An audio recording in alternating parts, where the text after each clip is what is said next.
আমি কখনো বিশ্বাস করতাম না এইসব অশরীরী জিনিসে, কিন্তু সেই রাতের পর আমার সব কিছু বদলে গেছে। একদিন একটা ফোন এলো, একটা বিয়ের শ্যুট, খুব জরুরি। লোকেশন একটু বাইরে, কিন্তু পেমেন্ট খুব ভালো। লোকেশনটা ছিল অদ্ভুত, শহরের বাইরে পাহাড়ি একটা গ্রাম, ধূপ ছোড়া। চারপাশে মানুষ ছিল, কিন্তু কেউ হাসছিল না, কেউ কথা বলছিল না। আমি একটা মাঝবয়সী লোককে জিজ্ঞেস করলাম, বিয়ের বাড়ি কোথায়? আপনি শ্যুট করতে এসেছেন? হ্যাঁ, সন্ধ্যার আগে চলে যাবেন। বাড়িটা ছিল পুরনো, কাঠের আর একটু ভাঙাচোরা। সব কিছু সাজানো, কিন্তু অদ্ভুতভাবে কোথাও কোনো শব্দ নেই। বর কোথায়? সে কিছু বলল না, শুধু উপরের দিকে দেখালো। আমি ক্যামেরা নিয়ে উপরে উঠলাম।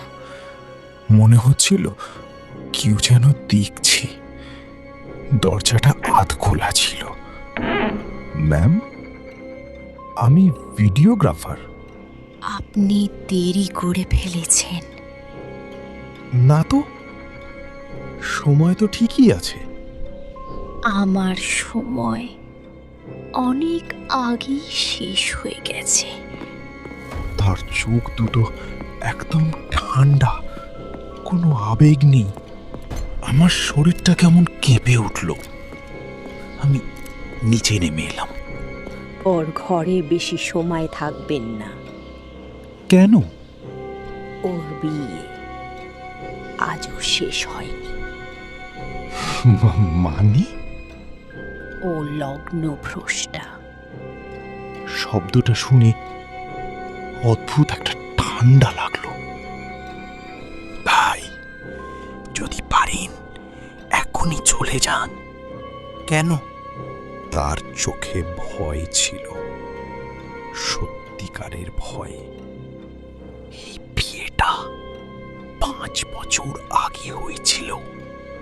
আমার বুকের ভেতরটা ধক করে উঠল। লগ্নের ঠিক আগে কনে মারা যায়। আমার শরীরটা ঠান্ডা হয়ে গেল। তাহলে এখন প্রতি বছর একই দিনে একই সময় ও আবার বিয়ে করতে আসে। ঠিক তখনই কিছু একটা বদলে গেল। হঠাৎ করে পুরো বাড়ির আলো নিভে গেল। চারপাশে অন্ধকার, কিছুই দেখা যাচ্ছিল না। শুধু উপরের ঘর থেকে ভেসে আসছিল ঘুঙুরের শব্দ। আমি আবার উপরে উঠতে শুরু করলাম। দরজাটা নিজে থেকেই খুলে গেল।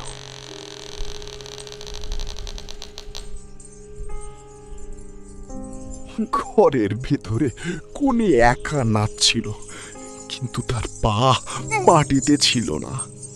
বর কোথায়? সে হঠাৎ থেমে আমার দিকে তাকালো। আমি কিছু বলতে পারছিলাম না। সে আমার দিকে এগিয়ে আসছিল। তুমি এসেছো? তুমি কি আমার বর?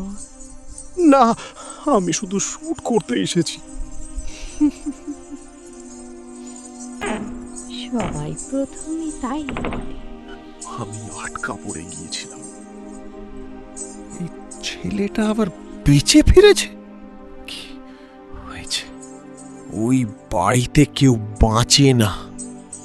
আমি ভেবেছিলাম আমি বেঁচে ফিরেছি, কিন্তু আমি একা ফিরিনি। আমাদের বিয়ে এখনো শেষ হয়নি।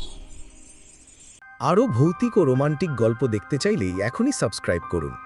নতুন গল্প খুব শীঘ্রই আসছে, মিস করবেন না।